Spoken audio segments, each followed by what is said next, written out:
Good afternoon, everybody. Welcome to the SPREE seminar. It's been a great pleasure to introduce Professor Harry Atwater today. So Harry is visiting us for 4 weeks, from last week to the second week of February. And that's a great opportunity to work with him and look at collaborations. But Harry is the Hughes Professor of Physics and Materials at Caltech, California Institute of Technology. He's also the director of the Joint Center for Advanced Artificial Photosynthesis, and a whole range of other achievements as well. He's been pioneer in many of the different areas of photovoltaics and of fuel conversion, solar fuel conversion, including, of course, being co-founder of Alto Devices with the record efficiency gallium arsenide cells.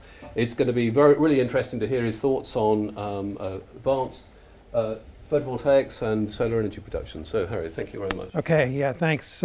Thanks very much, Gavin, and thank you all for coming during your vacation period and spending part of your vacation. I'm enjoying this here, and my subject here is intentionally broad, and it's covering a diverse array of topics, and my goal here is really to provide you an overview of some of the things that we're interested in related to photonic design in photovoltaics and solar fuels, which I think is becoming an increasingly important area for solar energy conversion.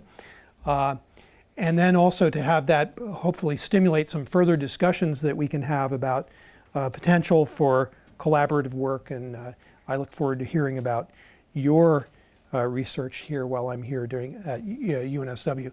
So the work is, of course, I'm standing in proxy for a talented team of students and postdocs and senior collaborators at Caltech and elsewhere, notably the non-Caltech participants that are involved in the work that I'll describe are Paul Alivisatos in Berkeley, John Geist from NREL, Ralph Nuzzo from University of Illinois, among others. So, and so what I'd like to do is to start with this nice overview of sort of a look at fundamentals and the role that the material selection plays in photovoltaics. And this is this nice paper that Albert Pullman and his group and collaborators put forward in Science now actually a little more than a year ago, that describes the sort of taxonomy of photovoltaic materials that have been studied for serious photovoltaic technologies in terms of their normalized photocurrent density, the ability to convert photons to electrons, and then also the figure of merit on the abscissa, which is the fill factor times the open circuit voltage. And what this chart readily indicates is that there are a few privileged materials like these up here, gallium arsenide and gallium phosphide.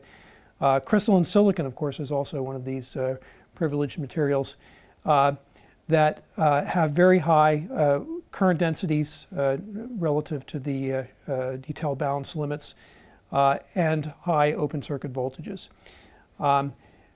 I have been, over the last decade or so, looking for ways that we could harvest the potential of the highest radiative efficiency and highest conversion efficiency material, gallium arsenide. And I'll say a little bit about that. And in particular, you can sort of identify the differences in the way a cell, a highly luminescent cell, responds from a cell that doesn't exhibit high radiative efficiency. And that is that cells with low internal luminescence, we think of the device physics in terms of absorbing sunlight and then sculpting the internal electric fields to collect carriers. If the internal radiative efficiency is high, and in particular if I work with a material whose intrinsic internal radiative efficiency is high, and then I can also conspire to keep the photons trapped efficiently inside this material. For example, in this structure, by peeling off a thin single crystal layer of a highly luminescent material like gallium arsenide and putting it onto a highly reflective back reflector, the combination of that high back reflectivity plus the high index that gives rise to very efficient total internal reflection, traps luminescence photons inside the absorber layer. And photons are effectively recycled many, many times. And the internal radiative efficiency in gallium arsenide can be very high. And this, of course, then produces a carrier density which is significantly in excess of what it would be if we had an absorbing substrate or we had less luminescent efficiency of the material.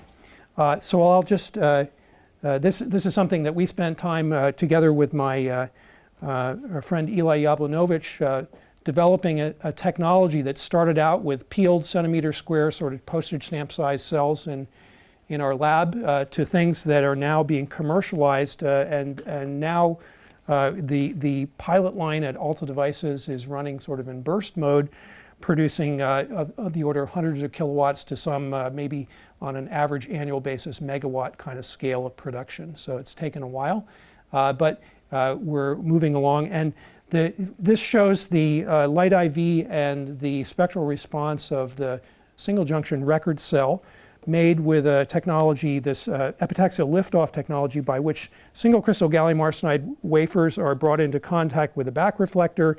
We use a highly selective etch process, hydrofluoric acid, which removes a sacrificial layer of aluminum arsenide.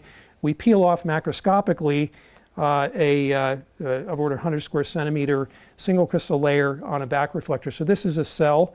It's a single crystal gallium arsenide cell. You can see it's a nice flexible cell. I'll also pass around here a shingle sort of series parallel connected mini module construct using this same gallium arsenide technology. So these are cells which in production have a peak efficiency that's quite tightly grouped in the mid 26, sort of 26.5% range at the moment. So the record cell set in efficiency set in 2012 was for a single junction was 28.8. So we've there's been a sort of a tag team race to develop records for the dual junction. So far from Alta, the dual junction record is of a little more than 31.5, and then module records at various points of over 24%. And so this led to the development of this technology, and this technology has, because of its lightweight form factor, has found its way into a number of mobile PV applications in unmanned aerial vehicles, electric-powered airplanes, sensors for the Internet of Things, and various exploratory projects with auto manufacturers to look at integration of PV with vehicles.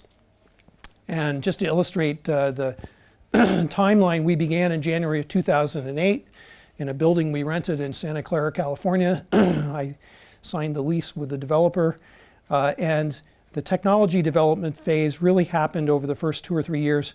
And as anybody who's ever gone through this process can attest, almost everything you did at the pilot R&D stage, like you did it in a research lab, has to be completely redesigned in a process that's actually more manufacturable. And much of the time in the intervening years has been spent developing processes that can be brought to a manufacturing scale. And then in 2014, the venture investors sold the company to Hanergy, and which is continued investment in the manufacturing ramp. Okay, so today, of course, the solar landscape is very different. It's not dominated by gallium arsenide, it's dominated by silicon, the beautiful work coming here from University of New South Wales. Arguably, solar is today the largest optoelectronics industry in the world. It's by some turnover measure now exceeding the flat panel display industry. And record efficiencies and modules dropping in price very rapidly even at the moment. So I want to talk about a diverse array of topics here that first of all address what we think could be a contribution to improved performance of crystalline silicon cells by making what we call effectively transparent contacts, which we think could also be an interesting approach for light management on front contacted solar cells, for example, 4-terminal tandem cells. The second thing I'll talk about is sort of our entrant, or one of the entrants that in the Tandem on Silicon sweepstakes that is being pursued worldwide with a number of candidates, which is a tandem on silicon luminescent solar concentrator. And as you'll see, this is a module concept that harvests or exploits these high radiative efficiency, well-developed 3.5 lifted off solar cells.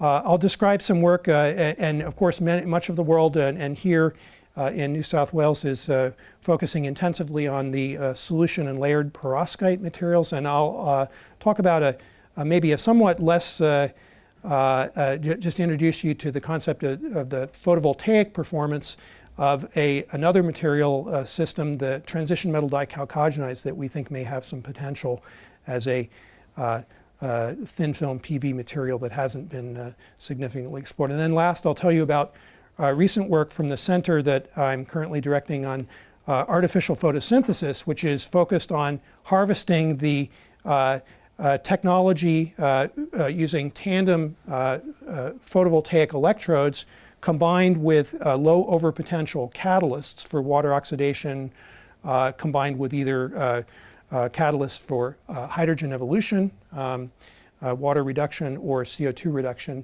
to make integrated photoelectrochemical devices.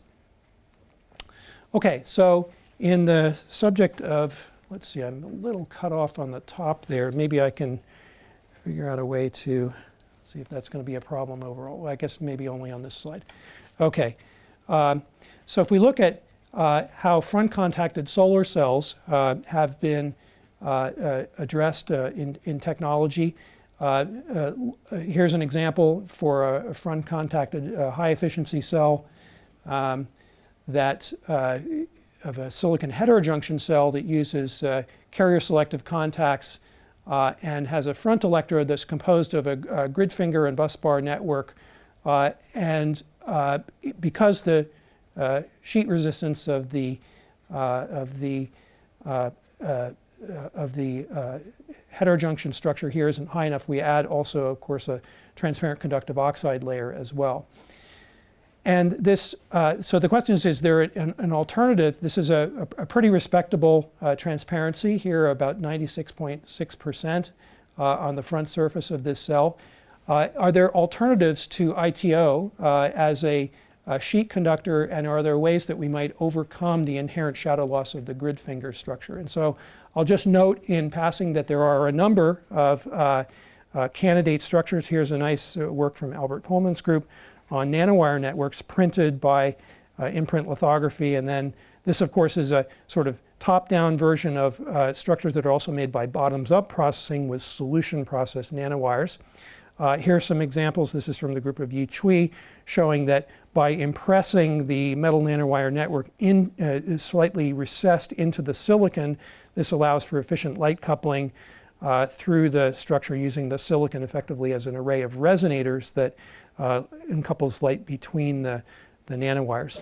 So impressive strides have been made in this regard in making alternative nanowire and nanostructured networks that have that are alternatives to ITO, but overall they still have not gotten up to the transparency and sheet conductivity limits that we would like to see.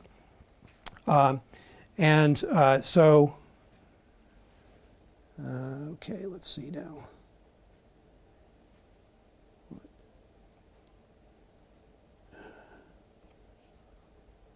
Okay, so if we think about the sort of the way light interacts with these various structures in a nanowire, the sub-wavelength scale structure, if it's small enough, smaller than the wavelength of light, effectively looks almost, regardless of its shape, like an electric dipole. And if we put this electric dipole very close to a high-index semiconductor surface, we get efficient forward scattering of the radiation from the dipole here. There's going to be, of course, always some loss in the metal as well. And we can contrast this with a typical sort of macro scale contact that you might make by screen printing, where the characteristic dimensions of it are considerably greater than the wavelength of light. The overall top surface is such that we get some oblique, some backscattered reflectance that manifests itself as shadow loss in the solar cell. So an interesting alternative would be one that's been talked about sort of apocryphally and by workers for a number of years, but hasn't really been realized in this sort of mesoscale structure, but is a very high aspect ratio metallic grid finger contact, which unlike the nanowire is sufficiently large that we can see that the light response is dominated by oblique reflection from this surface rather than backscattering or resonant dipole excitation. But by virtue of its high aspect ratio structure, the reflectance at normal incidence is very small. So in fact, effectively, the oblique reflection allows then most of the light that's impinging on the contact to be redirected into the cell. So this was first looked at in arrays of such contacts printed with high aspect ratio structures, typically from of order a half a micron wide to about 2.5 microns tall to something like a few microns wide to as high as maybe 10 microns high. So these sort of fin-shaped triangular cross-section contacts that we call effectively transparent contacts were studied on, this is in this case, in this paper we studied just some prototype photocurrent measurements on 3, 5 and silicon solar cells. And you can see here for a conventionally printed grid finger, we have quite a bit of shadow loss manifested as a dip in the photocurrent density under the lines.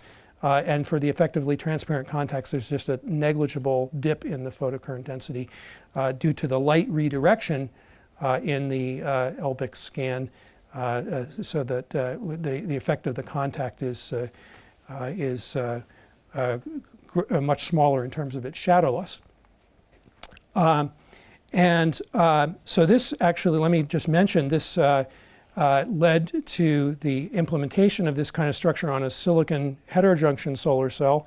And while this was not a record cell in any way, the purpose of this was to demonstrate the potential for improvement in photocurrent density. So you can see here, for example, 3 different structures. One is the silicon heterojunction cell with ordinary printed flat contacts with this characteristic current voltage characteristic. And if we just look at the and that contact structure has a combination, it's sort of a hybrid of a thin ITO layer to improve the sheet conductance to the selective contact together with flat printed lines. The ITO itself, of course, is much too resistive, and that if you just remove the grid finger network, then the fill factor suffers considerably. But now together with the effectively transparent contact and a similar ITO network, we were able to gain back almost 2 milliamps per square milliamps per square centimeter of photocurrent density with essentially an unchanged fill factor. So that indicates the potential for this kind of structure. And in general, what we've been able to see is that we can print contact arrays that have greater than 99% transparency and maintain a sheet conductivity of the order of 5 ohms per square or less. So, for example, we can look at fabrication of these kinds of structures, effectively transparent contacts for superstrate cells. So, for example, if you're interested in perovskites, I know there's a lot of interest here at UNSW in a superstrate cell. We can make a process where that allows us to build this in transparent contact network on a superstrate glass substrate. And this illustrates the process. We start with a mold. We can use PDMS or sol gel silica to form a network in which we can infill using conventional screen printing paste a effectively transparent contact network. And so this illustrates the concept, and you can see here the transparency for the structures here, illustrating that across the mid-visible spectrum, the effectively transparent contact exhibits a transmittance which is essentially indistinguishably different from that of the glass substrate itself due to its own glass reflection loss. So we've been able to incorporate this and make a prototype perovskite solar cell. And you can see here, normally for the perovskite solar cell, you would like to have a good sheet conductance contact on that superstrate. And this illustrates the optical simulations that indicate these are just two different ITO samples that we worked with. They have different complex dielectric functions and sheet conductances and mobilities. I can talk about the details if you like. But these illustrate then that broadly speaking, you get peaks in the transmittance as a function of ITO thickness that have to do with the as the ITO layer gets thicker, of course, there's an overall effect of absorbance, but this is due to thin film interference effectively acting as an anti-reflection coating. And so what we can see here is that the ETCs in this printed form exhibit an effect on the spectral response and on the transmittance of the substrate here that is almost imperceptibly different from that of the glass surface. And this is an array of,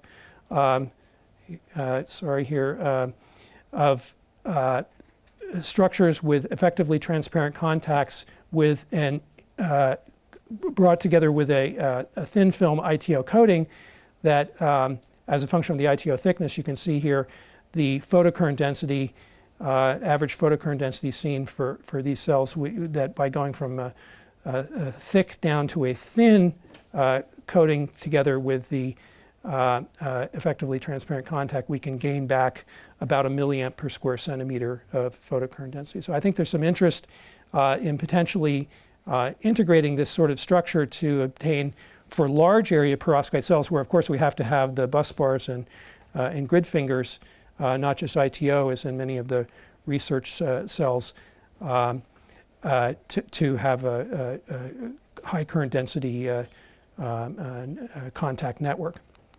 So I'll just mention that, so the outlook here is that we've been able to make these structures that have transparency measured of 99%, sheet resistance of 5 ohms per square, and about 1 milliamp per square centimeter current density increase relative to a nominally flat or contact structure, or one with a sufficiently thick ITO layer to carry the current density. Okay, so so let's see. So what I'll do here is to, I think some of the font sizes got a little bit changed, but that's okay. Talk a little bit about a concept that we have been working on as a tandem on silicon concept that exploits an old idea in photovoltaics, which is the tandem luminescent solar concentrator. And so the tandem luminescent solar concentrator, I'll talk a little bit about this, the concept in a minute if you're either rusty on the concept or haven't heard about this before. So this is a concept that in this case combines a luminescent solar concentrator that features wide bandgap solar cells, here high radiative efficiency in-gap cells. And unlike previous generations of luminescent solar concentrators, the lumina force here, instead of being organic dyes, are high radiative efficiency semiconductor quantum dots. And that allows for considerably higher geometric gain and concentration factors than have been achievable in the past. So this combination then allows for efficient spectrum splitting of the solar spectrum between that of the LSC, which converts the blue part of the spectrum, and the silicon, which converts the red to infrared part of the spectrum. And so in order to make this have a spectral efficiency, of course, that would exceed that of the silicon solar cell itself in the blue part of the spectrum, which is a basic requirement that all tandems on silicon should have, but it's a very difficult one to achieve, then we need to have, of course, high radiative efficiency solar cells, but also very high radiative efficiency quantum dots to leverage the possibility for a high geometric gain and concentration factor. So this then is a structure that we have been working on the fabrication of. And in order to have efficient light trapping within the structure, we need a top mirror. That mirror has to, as I'll show you in a minute, has to be a very wavelength selective mirror that is highly transparent to most of the solar spectrum, but traps photons at the luminescence, at the luminophore luminescence wavelength in order to get high overall concentration. So just as a little bit of background, so the concept is here now we have a sunlight that impinges, and the very interesting thing about the luminescent solar concentrator is it's uniquely among concentrators compared to conventional geometric or ray optic concentrators. It allows for concentration of diffuse as well as direct sunlight, and therefore could be envisioned as effectively the only concentrator that I know of that you could use in a fixed axis global illumination format, very much like a silicon module. So we anticipate that the structure I showed you on the previous slide is something that could be deployed essentially anywhere a silicon module could be deployed. The interesting thing about this is that from the physics fundamentals, the concentration is intimately linked with the Stokes shift. That is the difference between the photon absorption and the luminescence emission wavelength. Effectively, what you're doing is trading off the photon enthalpy or energy and its entropy by a downshifting of the photon energy. And if you had a sufficiently high radiative efficiency luminophore, the thermodynamic models predict that you could even exceed the ray optic concentration limit in a luminescent solar concentrator, but of course we're very far away from achieving that at the moment. So in the context of what I'm going to talk about here, this Tandem 3.5 LSC on silicon, the concept offers the possibility to leverage, this is something I've been very eager to do ever since we founded Alta Devices, is to find a way to bring these beautifully high efficiency, radiative efficiency 3.5 cells into a cost competitive format. And so this is I think potentially an interesting approach where we can achieve concentration factors in the range of 40 to 100x. So therefore, of course, then the flat plate equivalent coverage of the cells is in the range of 1 to 2.5% of the flat plate area. And as I mentioned, they make use of both diffuse and direct sunlight, which is a very interesting potential advantage. Just a few words. This is the sort of the basic idea here that in the luminescence we're now able to trade energy and entropy. Of course, when downshifting the wavelength, then there's a loss in photon energy. And some of that can be regained by the voltage increase due to concentration itself. But of course, unlike a geometrical concentrator, we won't be able to get to voltages that would exceed that of the one sun illumination, of the direct illumination of the semiconductor. So you can think of the in a sort of utilitarian way, the luminescent solar concentrator gives you the same, approaching the same voltage as the flat plate cell, but allows you the possibility of making a concentrator for direct and diffuse light. So there's been quite a bit of work on LSCs over the years, and this is something that even back 40 years ago was a concept, and the original LSCs had a geometrical structure with solar cells lining the edge of a module, light trapped by total internal reflection, downshifted by luminescence from luminophores, typically organic molecules trapped within the waveguide. So the question is, can we actually, but the concentration factors that were achievable were typically low, in the range of maybe 3 to 10x or so. And that was limited partly by the light trapping properties of the waveguide and partly by the luminescence radiative efficiency of the luminophores. So the question is, how can we address those things and achieve much higher concentration factors that would allow us to really efficiently use these beautiful high efficiency cells. And so to do that, we need to have very high radiative efficiency luminophores. So we're working now with quantum dots. These luminophores have radiative efficiencies that are measured to be over 99%. In fact, it's quite difficult to do a photoluminescence quantum yield with the precision necessary to determine the extent to which it deviates from 100%. So the only thing we can say for sure is that it's at least 99%, and it may be higher than that. In fact, Paul's group is now working on use of other techniques like photoluminescent or photothermal deflection spectroscopy, which I understand is something that's of some interest here as well, as a way to make higher radiative efficiency measurements than are achievable with conventional PL quantum yield measurements.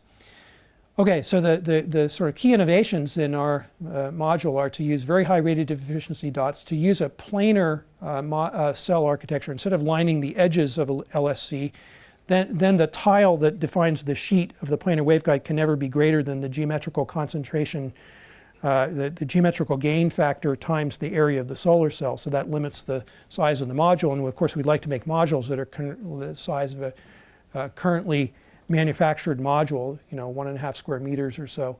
So we use a printed array of cells that are printed on the in a light-facing normal incidence to the plane parallel to the module surface, and then we use mirrors that are spectrally selective on the front and the back surface. And as I mentioned, we've been able to achieve concentration factors so far published of 40x and some unpublished work that seems to indicate the possibility of getting as high as a factor of 100. So the sort of spectral profile of this looks like this. We have luminophores that are absorbing here in the blue part of the solar spectrum. These are cadmium selenide quantum dots. This is now the Stokes shift between the absorption and the emission. I guess I'm told that for the recording we should use the pointer. So here's the absorption edge of the cadmium solid. Here's the luminescence wavelength. This, of course, is the spectral response of the indium gallium phosphide solar cell, and here's the spectral response of the silicon cell. This silicon cell is chosen to have good red response, and we're not particularly concerned with the blue response of the silicon cell, since the INGAP is doing the work here. And so using Monte Carlo simulations, you can convince yourself that it ought to be possible to come up with a tandem efficiency for an appropriate silicon cell of greater than 30% using PL quantum yield for the quantum dots that exceeds 98%, a Stokes ratio. The Stokes ratio refers to the ratio of the luminescence emission to the absorption at the emission wavelength of the quantum dots. And a mirror that has a stop band reflectance, so a light trapping mirror at the luminescence wavelength, but not anywhere else, of greater than 99%. So this is a challenge. It's a photonic design challenge. And then a passband transmittance that's greater than 97%. In other words, we want it to transmit the entire solar spectrum everywhere else except where it's trapping the luminescence photons. So this is sort of the scheme that we've used. So this shows the spectral characteristics of our front surface mirror. It's a dielectric multilayer mirror here that has a reflectance here, stop band that overlaps the luminescence spectrum, and has an average reflectance here of about less than 5% in the short wavelength range. So this illustrates some of the quantum yield measurements, and you can see here the real challenge for a conventional PL quantum yield is that the error bars now come close to our obscure your ability to distinguish the quantum yield from unity. And we've been able to make an array of dots here that now nicely overlap the band edge of INGAP this is a nice team collaboration between the members of this team. So this illustrates some of the work to date. We've been able to make a waveguide structure when it has the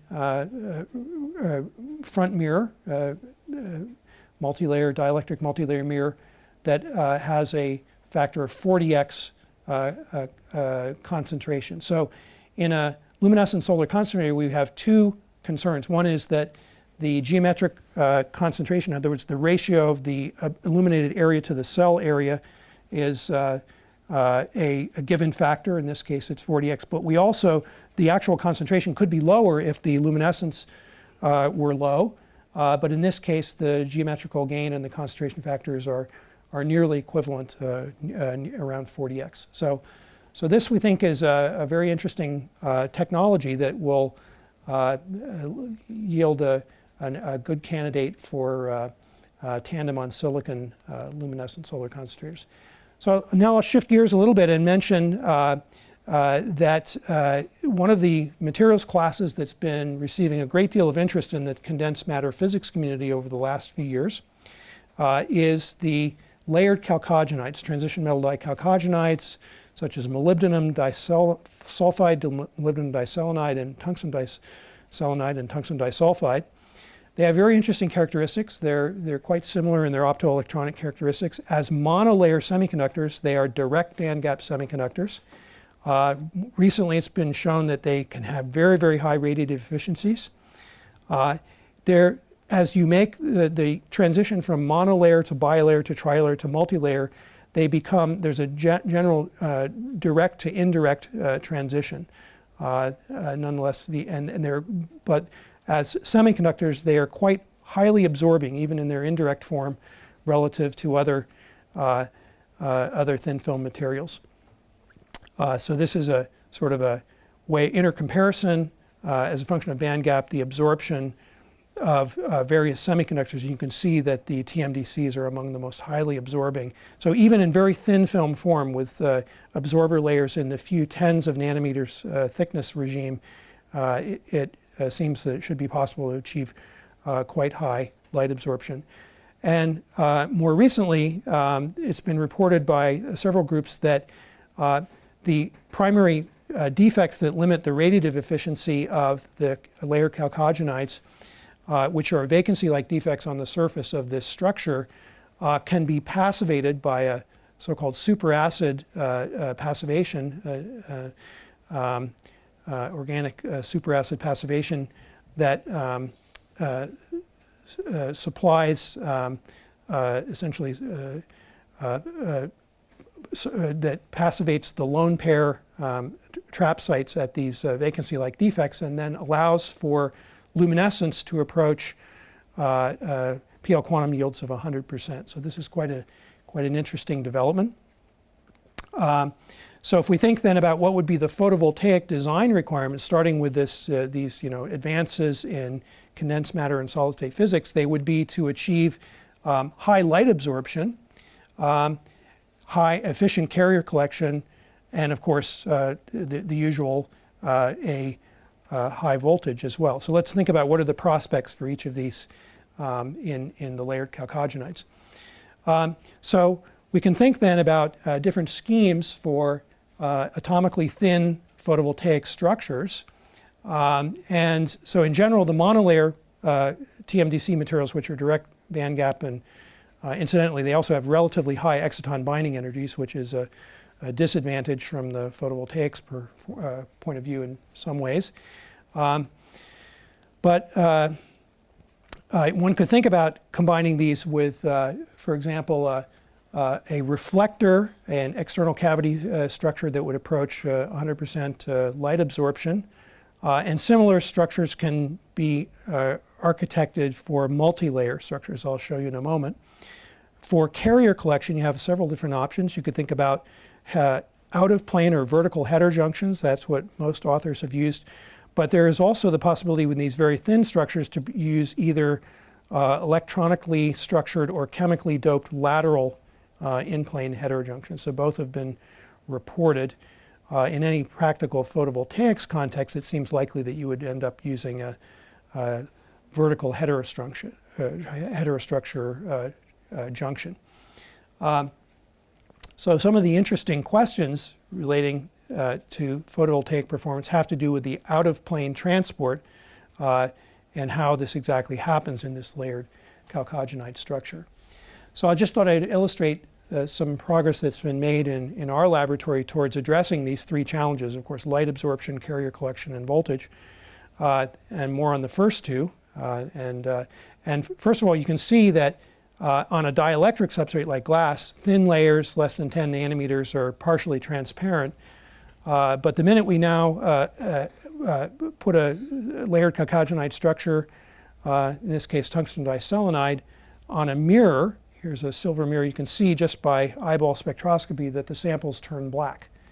And indeed, we can see that for a variety of thicknesses, these are multi-layer transfer matrix calculations, and these are experiments showing that the absorption can be very, very high here for samples less than 20 nanometers thick. So many of the challenges that people thought would be issues with photocarrier absorption may be addressable with relatively simple structures.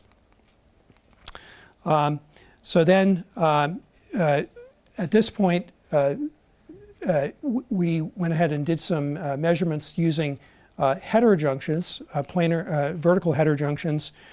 These are type 2 heterojunctions, so they're not going to be ones that are going to give rise to the highest open circuit voltages by virtue of the fact that the type 2 heterojunction wastes some of the voltage, but they give you a good platform for studying the external quantum efficiency.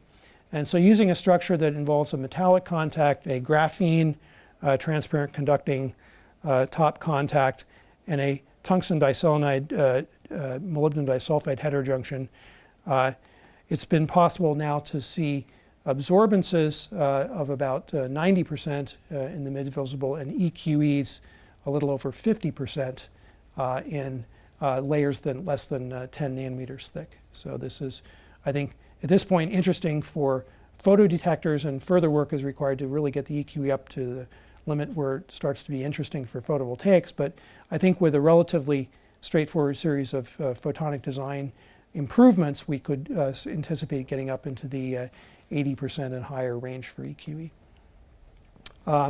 So as photovoltaic materials, the TMDCs have in their direct bandgap form have bandgaps that are quite amenable to use in a tandem type structure where the bandgaps are in the range of 1.6 to 1.7 eV, as indirect bandgap semiconductors in greater than monolayer thickness. They have bandgaps that are close to the peak of the single junction power conversion spectrum as a function of bandgap energy in the range of 1.3 electron volts or so. So we've been able to make large samples. We can make samples over, this is a quarter of a 3-inch wafer growth, and so large samples large enough to make photovoltaic cells are now becoming available. Okay, so finally I want to talk about chemical fuels. This is, I think, a subject that will be, it's not one that has nearly as long and strong a heritage as photovoltaics has, and there is no current manufacturing industry for solar fuels. Although I can remember back when I was a graduate student, it was very difficult for us to envision that we would have a gigawatt scale photovoltaic manufacturing industry today. So what's the argument for chemical fuels? You can see this, so it's almost lunchtime, so maybe somebody will feel hungry when they see this donut. So we can think about what is the energy density in a chemical bond. And one way to think about this is imagine our glazed donut here. This is a donut that, if you eat the whole thing, is 400 calories. It's, of course, among scientists, that means 400 kilocalories, which is 1.7 megajoules. And so that, if we now think about this in terms of power times time, that's 460 watt hours. And now if we take equivalent electrical energy storage, like your laptop battery, we'd need about 10 equivalent laptop batteries to equal the energy density in this glazed donut. Now, of course, this is a somewhat facetious comparison because it assumes interconversion efficiency between electrons and chemical bonds and so forth. But it illustrates in essence the energy density that's achievable in chemical bonds, which is unrivaled by any sort of electrical energy storage that we know of today, because of course you have to carry around the energy carrier, the electrons. You have to carry around the electrolyte, which is the heavy part, the cobalt and the oxygen and lithium cobalt oxide batteries. So that brings us to the subject of artificial photosynthesis. So for those that are not familiar with this, this is a subject that's been pursued since the pioneering work of Honda and Fukushima in Japan more than 35 years ago.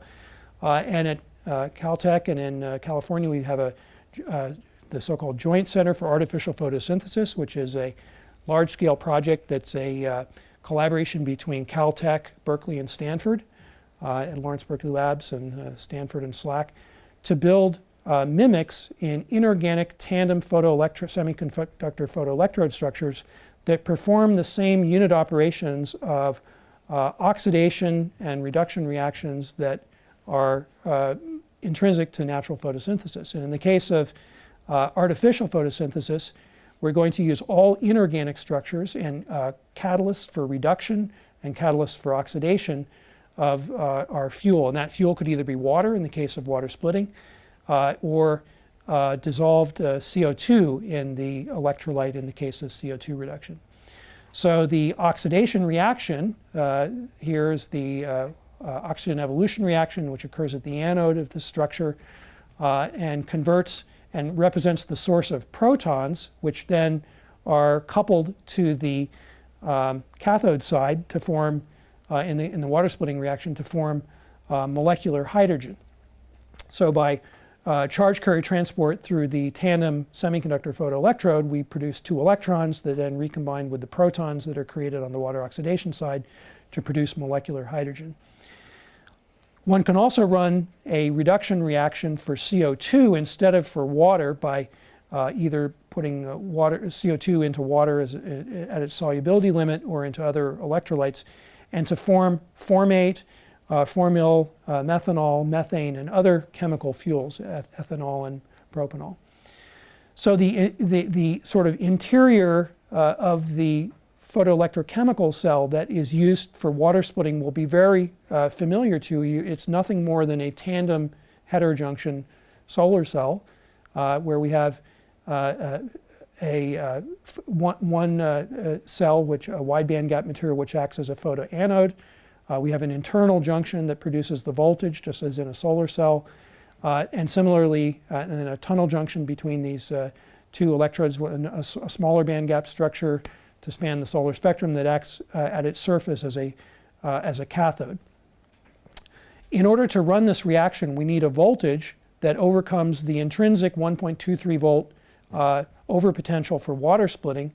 But at any finite current density, we also have to overcome the kinetic overpotential. You can view this as sort of the series resistance related to the finite turnover frequency of the catalysts at the anode that that oxidize water to protons and oxygen, or at the cathode that reduce protons to hydrogen. So typically these overpotentials add an additional, to the 1.23 volts for water splitting, add an additional overpotential of maybe half or more volts. So the entire photoelectrode potential that we need is greater than 1.7 or 1.8 volts. So hence the almost necessity of a tandem for efficient device operation. So there's a great deal of device, I apologize for the font conversion here, but a great deal of device research that has gone on to produce these tandem photoelectrodes. But in 2015, we were able to integrate using protective coatings on 3,5 semiconductors that prevent the photocorrosion, particularly at the anode side using titanium dioxide, to produce relatively stable and efficient water splitting prototypes that achieved, using earth-abundant catalysts, water splitting at greater than 10% efficiency. And this kind of device also uses a membrane to separate the hydrogen and oxygen to avoid crossover reactions that would lead to explosions or inefficiency. So this is sort of a first prototype that illustrates the direction that one can go. And so this is sort of the obligatory bubble video. This illustrates the, let's see if this is playing here. Yeah, I guess you can see this now. There are bubbles being evolved from this photoanode, and if we go and do a chemical analysis, we see that the hydrogen and oxygen are being produced exactly in a 2-to-1 ratio, which is characteristic of unity Faradaic efficiency for making hydrogen and oxygen in water splitting. So this is a fully integrated device. You just shine light on it. There's no external electrodes that produces hydrogen with greater than 10% solar to hydrogen efficiency. So what are the limits in terms of efficiency? Well, the limits are still yet to be encountered. I'll show you in a minute what I think are some of the fundamental limits. Using a relatively improved photoelectrode structure that has a better band gap match to having the highest current density in this structure that provides the minimum voltage, and heterojunction interfaces between the titanium dioxide and the electrolyte that waste the least amount of voltage generated by the photoelectrode in matching the hydrogen evolution reaction. We've been able to achieve now a record at pH 0 and near neutral pH of almost 19.3% and 18.5% respectively. So I think in the future we can actually, this device has a number of challenges. Of course, it uses expensive photoelectrodes. The stability is yet to be validated, but it illustrates that the potential for water splitting at conversion efficiencies that are going to approach those for PV devices is actually, I think, now within hand. So the titanium dioxide coatings has a number of beneficial functions. It protects the front surface against corrosion. It also produces a drop in reflectance that's responsible for this record photocurrent density. So this is a sort of a compendium of some recent records that have occurred over the last few years. There's been kind of a leapfrog effort to get to higher and higher efficiencies. This is a device that was published in early 2017 by the NREL group at 16.2% efficiency. Earlier devices around 10%. There are now widespread demonstrations of 10% devices, and this recent one at 19%. And then if you perform essentially a derated or modified detailed balance model that assumes for a tandem photoelectrode realistic but very high radiative efficiencies, ones that have been achieved for real semiconductor materials, but the best we have. And you look at the catalytic exchange current densities that are characteristic of the catalysts for water oxidation and water reduction, then I think we can anticipate that we could see water splitting efficiencies rise well above 20%. There's no intrinsic limit to that. And I think we'll see over the next few years records that go over 20%. So it requires a very high quality tandem photoelectrode, requires very low overpotentials for water oxidation and water reduction, but these are, at least for materials that are precious metal catalysts at low loadings, these are achievable now. So of course the real challenge will be to first produce champions and then produce commercially realizable prototypes that use very inexpensive materials as well. So I'll just close here by mentioning that JCAP, the Joint Center for Artificial Photosynthesis, is now turning its challenge to CO2 reduction. So CO2 reduction, of course, if it were achievable at large scale, would be transformative for many of the problems that face our world in the form of our climate crisis that is marked by ever-increasing CO2 emissions. So having the ability to transform CO2 and essentially recycle CO2 would, at some affordable cost would be a very worthy goal. And so the focus is on understanding some of the fundamental catalytic reactions that are required to go from sunlight, water, carbon dioxide to useful fuel products, alkanes, alkenes, and alcohols.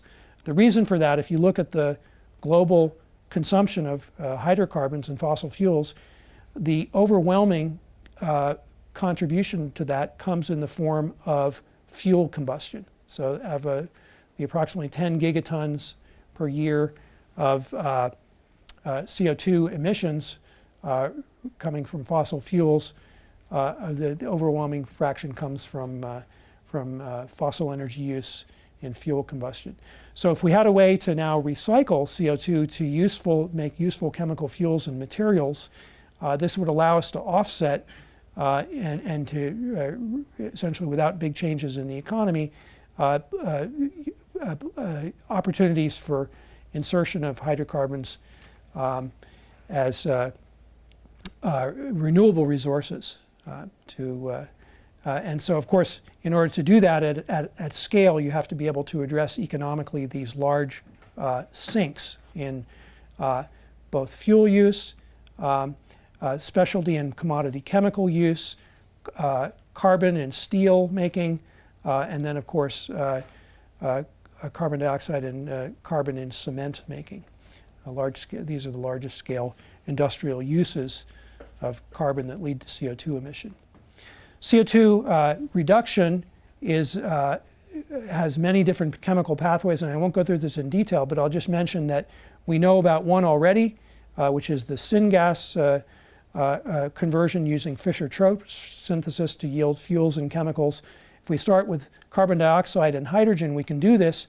It's a relatively expensive process that requires building a large-scale chemical plant. And we envision instead the ability to be able to do direct transformations under mild conditions using a structure that has a photovoltaic sort of panel form factor to produce directly chemical fuels like methanol or ethanol. And so while the Fischer-Tropsch is a relatively expensive and has an energy conversion penalty of about 30 or 40%, methanol synthesis also has a chemical conversion penalty using the conventional copper zinc oxide process from syngas precursors. But if we could produce methanol or ethanol directly as a solar fuel, we have a very efficient route to hydrocarbon fuels like gasoline and kerosene and olefins. So just to sort of illustrate the progress that's been made in the, this is just one element among many things going on in the center. I don't want to go through too many details, but this is one advance that illustrates the ability of combining these tandem photoelectrodes to reduce CO2, and that's to produce the first device structure that's been able to reduce CO2 to a chemical reduced product that has some chemical utility, namely formate, the precursor for formic acid, at 10% solar to conversion efficiency using a similar kind of structure that I showed you for water splitting, running the oxidation evolution reaction that's balanced by chemical conversion of CO2 in a potassium bicarbonate buffer in water. So I'll wrap it up there and just mention that I'm really pleased to be here and interact with all of you and to give you sort of an overview of things that we found interesting in the area of light management, both for future mass manufactured solar cells, future directions for tandem photovoltaics, new materials. And then I think another one I really encourage you all to think about, which is ways that we can use the progress and the real triumphs of photovoltaics to solve other big problems in the world, like chemical transformations to produce fuels from sunlight. Thanks very much.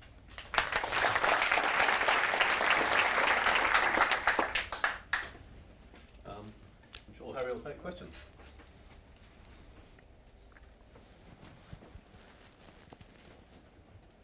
Harry, thanks very much for a really interesting talk. I'm glad to see you here. Do we still need gasoline? I guess there's a question. So gasoline primarily for, aeroplanes are one big issue, and the fuels for them are a difficult special issue, I think. But for ground transport, has the horse bolted already with electric vehicles and batteries? Well, I think the strategy that we would all embrace is one where you electrify as much of the advanced world economy as you can but there are going to be very significant parts of the economy that are going to be hard to electrify. You just put your finger on one, which is aviation, and the fuel use in aviation is growing as twice as fast as fuel use in other parts of the economy. Airline travel is expanding worldwide. Also, long-haul transportation, trucking, despite Elon Musk's electric truck, I think is going to be a very tough one to replace for long-haul transport. So I think light-duty vehicles are very likely to go electric, and they already are. But we're still talking about an economy where there's a big mismatch between the residual use of gigatons of carbon and our need to go to zero as quickly as possible. So I think that there's a role for chemical transformations for making fuels from carbon dioxide and so for example, with hydrogen, if we can start with hydrogen as a fuel, that's another potential energy carrier. We'll see that, in fact, California is busy installing hydrogen fueling stations, and we have hydrogen vehicles as well. Personally, I anticipate electric vehicles are going to be very competitive within a few years' time, but subject to those constraints. So I don't think it's likely in my lifetime I'll fly home from Australia on an electric-powered airplane. So, yeah. How do you calculate the efficiency of the water splitting device? So the efficiency, that's a direct, molecular hydrogen per incident photon, so that's the product of the charge conversion efficiency and then the Faradaic yield, which is essentially 100% for water splitting for the system that I showed you with the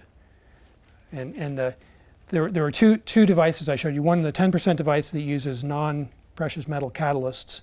The Faradaic yields are approaching 100% within measurement. Of course, you pay an energy penalty in the overpotentials, and the overpotential represents essentially an energy. You can think about it almost as a contact resistance. So it's an ohmic loss that's occurring at the interface because you have to run the reaction at finite current densities.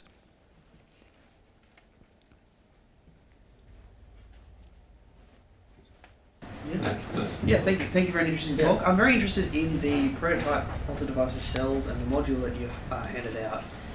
I'm sorry if I missed it, but what was the thickness of that absorber layer in that flexible substrate? Okay, yeah. So typically 1.5 microns to as high as 2.5 microns. So we made cells in the submicron thickness limit, but that's a good number to carry around.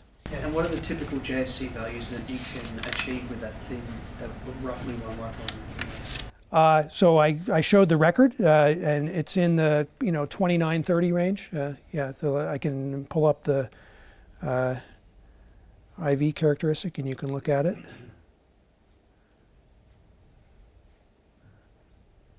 There it is.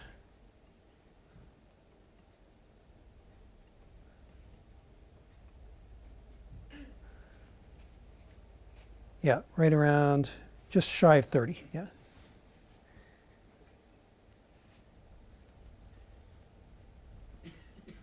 So with the artificial photosynthesis, it's directly going from sunlight to, say, hydrogen or something like that.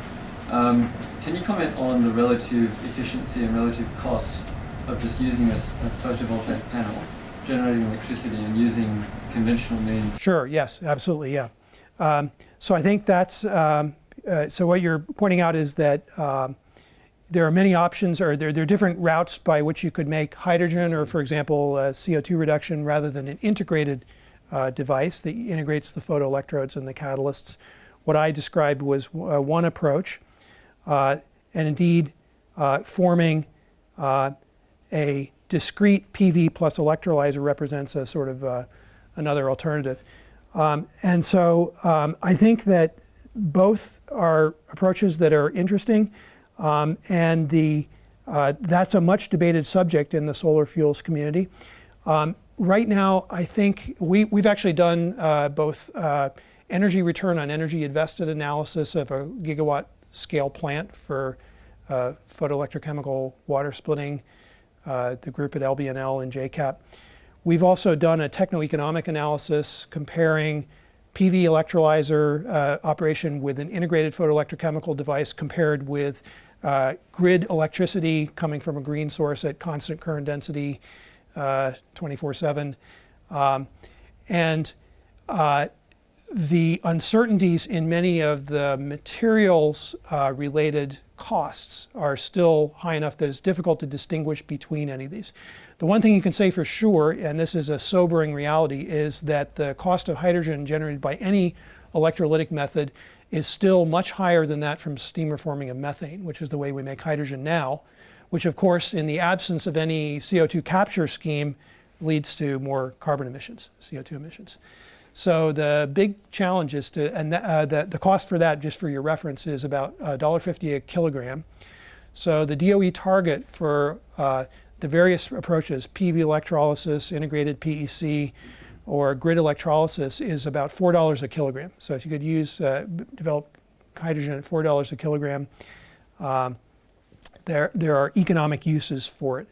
If you were to properly account for the sequestration of the CO2, along with the hydrogen generation and steam reforming of methane, you'd come out to a cost much higher than $1.50 a kilogram. In fact, probably exceeding the $4 a kilogram.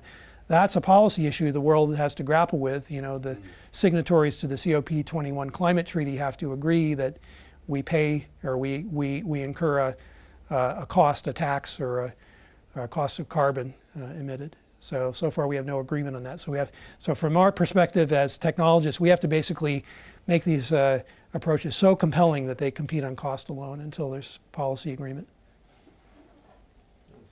Thanks for the great talk. So you talked about formate generation from CO2. I mean, what are the challenges for using formate as a fuel? For example, maybe replacing like ethanol in conventional fuels. Yeah, formate is not a great fuel. This is really just a sort of first out of the gate demonstration that we can produce a chemical fuel by reduction of CO2.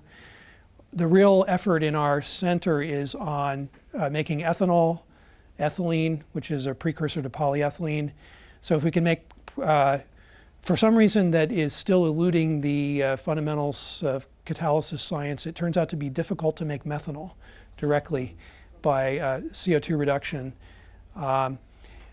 So much of the community is now focusing on making C2, two carbon products like ethanol, ethylene, going to even beyond that to propanol. So those are the, so formic acid is in fact a chemical commodity that you can buy. It's used at relatively high volume, but it's not the sort of big prize. The big, yeah, that's right. Yeah, so that's I would say where our efforts in that area lie. Yeah. I'm interested in those pseudo or apparently transparent contacts. Yes. And there was a mention there that they are broadband. How broadband is that? I mean, I'm thinking the sun goes over the whole sky. So Yes. does the actual energy collection compare to a solar panel that has just standard contact? Okay, let me see if I have a slide that hopefully can address your question. I think I've got it here. Okay, so now let's imagine we have these effectively transparent contacts and they're arranged in a parallel array of grid fingers. And we now scan the angle parallel and perpendicular to the triangular contact cross-section profile. You can see here that the transparency at normal incidence is very high. As you go to oblique incidence beyond about 40 degrees in the angle, this alpha angle, which is now perpendicular to the line length, you can see it now smoothly transitions over to the limit for a flat contact beyond about 40 degrees. So the performance looks substantially better than a flat shading contact out to about 40 degrees, and then there's a gradual transition here. So this is EQE data. Yep. Yeah, I think Andrew Blakers that I knew many years ago was doing work with having screen printed triangular cross-section contacts of a larger scale than you're working with. Is that likely to be less efficient, less effective? So having the same triangular or a triangular cross-section? Yeah, I mean, there are a number of schemes. Well, so I guess we've been exploring this, and this is still very much a journey ongoing, to see whether we could actually replace entirely the combination of TCO plus grid finger with something that was just a printed contact, even for materials that typically require TCOs. So one of the things that's interesting we've been exploring is that you can actually, because these materials are so highly these structures are so highly transparent, you can actually space them much more densely than you can space conventional flat screen printed contacts.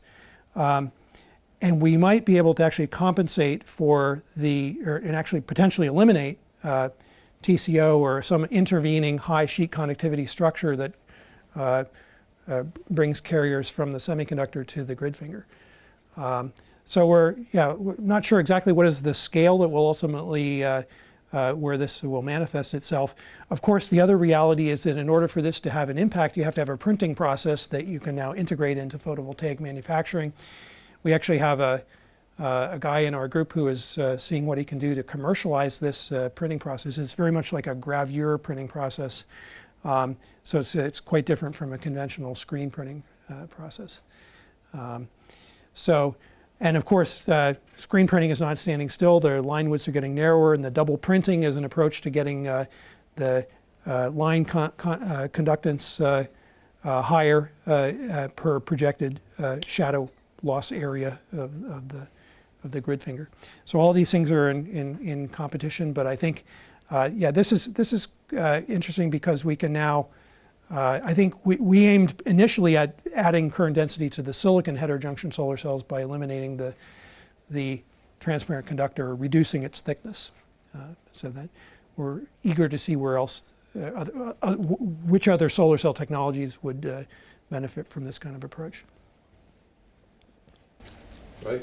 Well, we'd better stop at that point. Okay. And move on, to lunch, essentially. But so let's thank Harry again. But I think I would say that Harry is more than happy to meet with any of us, or in groups or individually, over the next 3 weeks for further discussion. So let's thank Harry again for that. Really great.